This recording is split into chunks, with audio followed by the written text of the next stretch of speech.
afternoon. Again, this is me, the Grand Duchess Rasmus Coden, aka Ryan Tomlinson, coming on. Again, the second part of my first part of my video.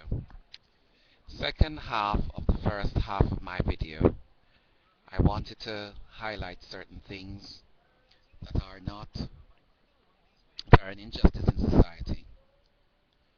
I realize what it is because I went through it and how it's an injustice and harmful to humankind, and to the human beings that suffer it.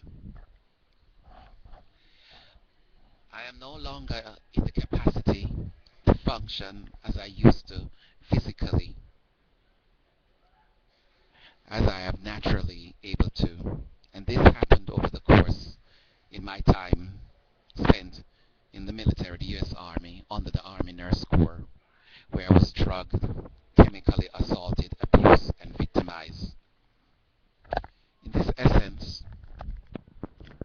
not knowing why I was a victim of such thing, reported it and everything, was further victimized, further tortured. I got one superior coming from Killeen, Texas. I hate that bitch. I could call her a bitch. I would refer to all Army Nurse Corps officers that I work with as bitches in Korea.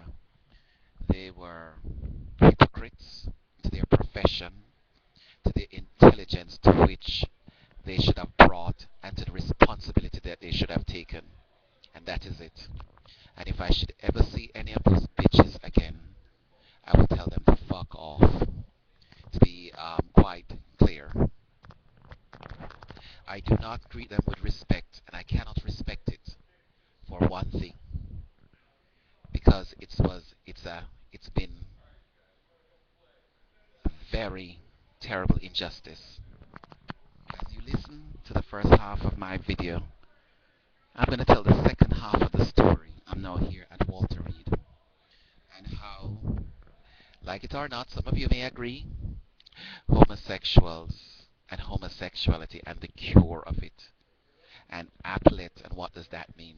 When the army says you're an appellate, when somebody, your roommate et al, or those around you, that has drugged you, do you know what that means?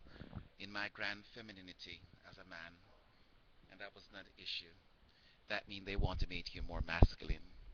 This comes to a point where you are using your dick in somebody else's cunt. That's plain and simple. Heterosexual relationship, to which I have no um, hope for. If I was going to be in a heterosexual relationship, I am the woman in that relationship. I'm the receiver, and the man is the giver. But this is not how it works in the army. Uh, an appellate to make you masculine and aggressive. A lot of you people have sent your children to war completely mentally well and come back. He suffered bipolar, had a medical board. He came back quite, it's okay. He's schizophrenic, he's seizing, seizures, and what else? Dizziness. What is that amount to? Drugs. Drugs they use, as they call it, appling, to make a homosexual man or a feminine man more masculine, and in turn destroying et al, if not physical. My heart, my liver, and my lungs do not function, and I cannot do physical activity anymore because of that. I cannot. I used to walk long miles and never get out of breath, but now it's not like that.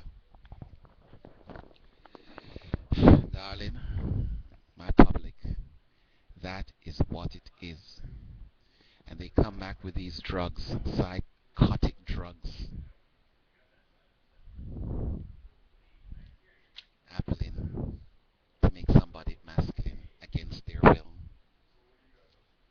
This is where the Hippocratic oath comes in with the nurses and the doctors. I remember when I was going through this, people have said, and as mentioned around here at Walter Reed, somebody told me that you prescribe your own medication, that you were, I have never been on drugs.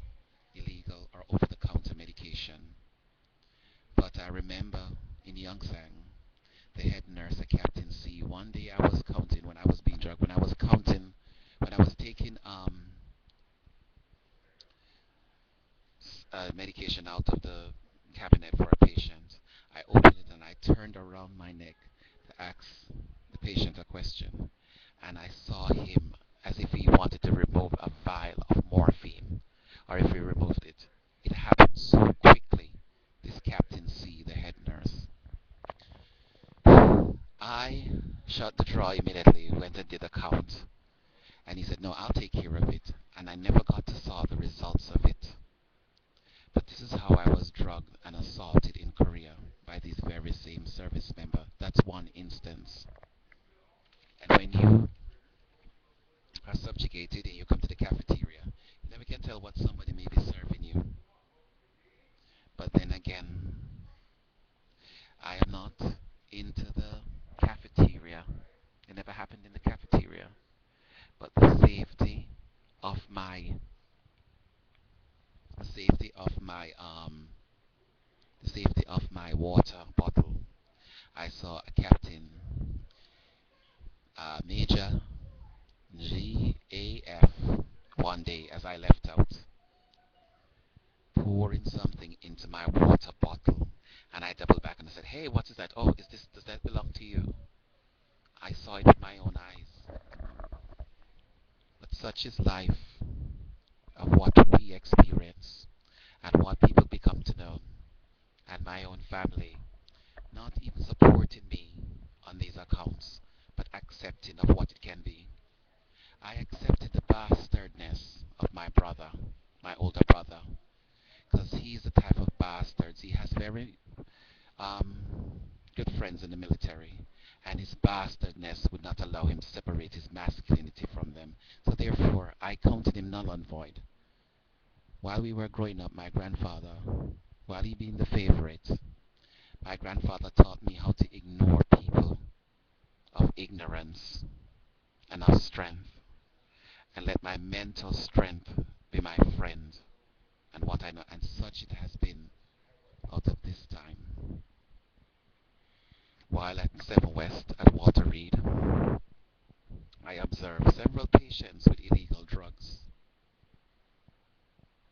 I saw several employees and these patients interacting illegal drugs to include marijuana and other stuff. This is a problem. I did post it on my Twitter that drug abuse was rampant. I mentioned somebody who was close to me during that time, Creature, and I informed one night his nurse that he does not look quite right. I could not say what I saw and what I have known, but I said it for the safety, because the safety of that individual, because I cared, and such must be the life. That is the brunt of what I suffered in the military, and the abuse and victimization I still suffer here at Walter Reed Army Medical Center. It has been a terrible, eye-opening experience, none to which I would want anyone to go through. It has been uh, uh, uh, uh, uh, uh, it has taken my rights, my liberties, and my freedom, but it has not taken my ability to stand up and tell the truth. I prayed before coming here today to say these things, but I thought it must be said. I thought how I would appear and how I would be perceived, and so therefore I dragged myself here to say what I had to say today, because I had my responsibility to decency, to the sanctity of human choice, the freedom of speech and expression, and the freedom of being, and not to live in that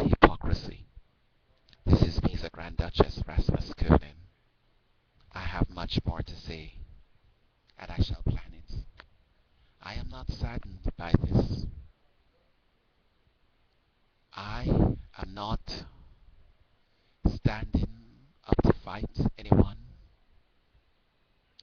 for money, for whatever it is, but I am standing for truth, for the things that I hold dearly, my integrity, my personal safety, my intelligence, and my duty to the liberation of all human beings in self-expression and self-thought and in living.